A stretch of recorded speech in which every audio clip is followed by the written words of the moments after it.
Dozens of Israeli soldiers and civilians are being held hostage as part of an unprecedented attack by Palestinian militants on Israeli territory.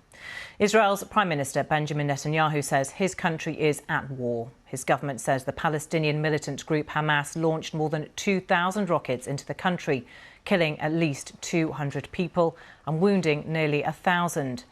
Officials in the Gaza Strip say at least 198 people have been killed there in retaliatory Israeli strikes. The barrage of rocket fire from Gaza into Israeli territory began just after dawn, with explosions heard on the streets of Ashkelon. Sderot is one of the towns thought to have been infiltrated by militants. With the latest on this fast-escalating conflict, here's our Middle East correspondent Yolande Knell. And a warning, you may find some of her report upsetting. Israeli partygoers from an overnight rave running for their lives. Israel's nightmare scenario, armed Palestinian militants at large in southern Israel. It's thought that dozens entered, some cutting through the perimeter fence from the Gaza Strip. In the town of Sderot, residents hid as fighters drove in. There was shooting and the Israeli casualties began to mount. In a dramatic turn, videos were also shared of Israelis being taken into Gaza as hostages. The day had begun with intense barrages of Palestinian rockets, some reaching as far as Jerusalem. But the worst damage was in the towns closest to Gaza. This was Ashkelon. Israel's Prime Minister Benjamin Netanyahu met top security officials. Since this morning, the state of Israel has been at war. Our first objective is to clear out enemy forces that infiltrated and restore the security and quiet the communities that have been attacked. The second objective, at the same time, is to exact an immense price from the enemy within the Gaza Strip too. Leaders of Hamas, the Islamist militant group which controls Gaza, now living overseas, were shown watching the unfolding news and praying. In Gaza, there were celebrations after an Israeli tank was captured and stolen Israeli military vehicles were driven in. But soon the deadly pounding by Israeli warplanes began, the Israeli military saying it was targeting Hamas sites. And in Gaza too, the hospitals have now been overwhelmed. Many Palestinian families have fled from their homes and are seeking safety in UN-run schools. After this unprecedented surprise attack, Israel is calling up military reservists. It said Hamas will pay the price for its actions. And the fighting goes on. The question now, can it be stopped from spreading to other Palestinian areas and the wider region? Yolande Knell there. Well, let's bring you the latest figures coming into us from Gaza. The Health Ministry have told the BBC there that 232 people have been killed and 1,790 have been injured. Well, let's go live now to our Jerusalem Bureau Chief Joe Floto, who's following all the developments. And Joe, also in the past few minutes, confirmation from the Israelis that at least 200 Israelis have been killed in those attacks today. Bring us the latest. Yeah, so the casualty figures coming up on both sides there.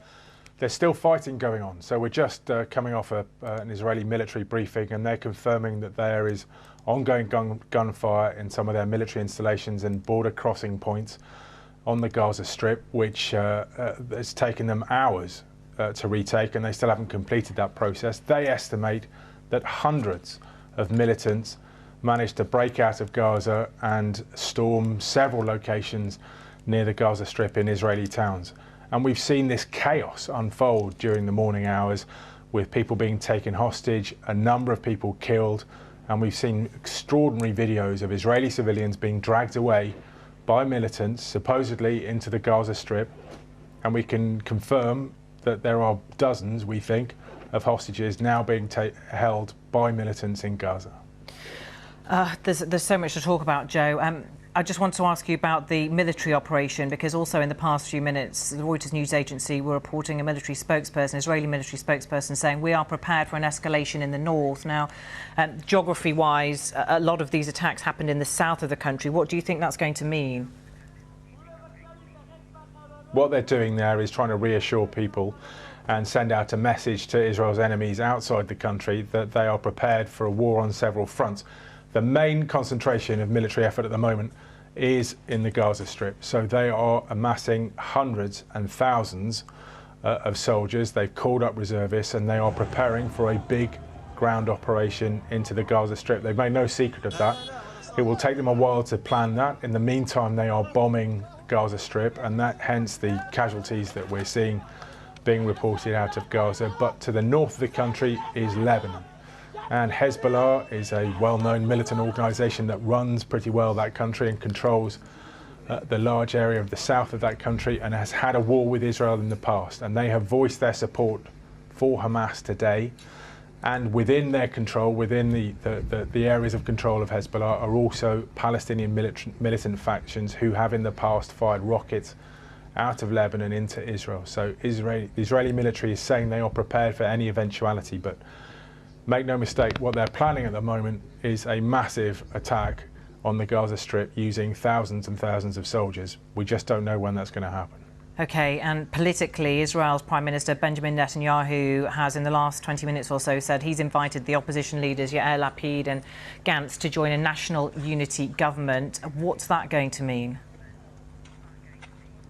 Well, I think at times like this in Israel, you often get very, very stark political differences set aside for the sake of national unity, and that's what we've seen this evening. Those opposition figures really don't like Netanyahu. They've been bitter political rivals, but they are going to sit in a national unity government. Benny Gantz is a very, very senior military officer, former chief of staff, and will form part of that government. But this is a very divided country at the moment politically. We've seen protests continue for most of this year because of political decisions made by Netanyahu that haven't been agreed with by lots of the population here. But at the moment, this country is reeling in the shock of what has never been seen by many people living in Israel. You have to go back probably to the Yom Kippur War about 50 years ago before you get anything remotely close to this. If you think about the war between Hezbollah and Gaza in 2006, we've already surpassed that death toll on the Israeli side in just one day. And in that situation, we only had a tiny infiltration into Israel proper. This is something different. This is something that the Israeli military was supposed to stop. This is not a surprise that Hamas have wanted to do this. It is a surprise that they did it today and in such numbers. And the complete surprise is that they were so effortlessly successful for hours and hours and have wreaked havoc. And now they hold in their possession, we think, dozens of hostages, both military and civilian.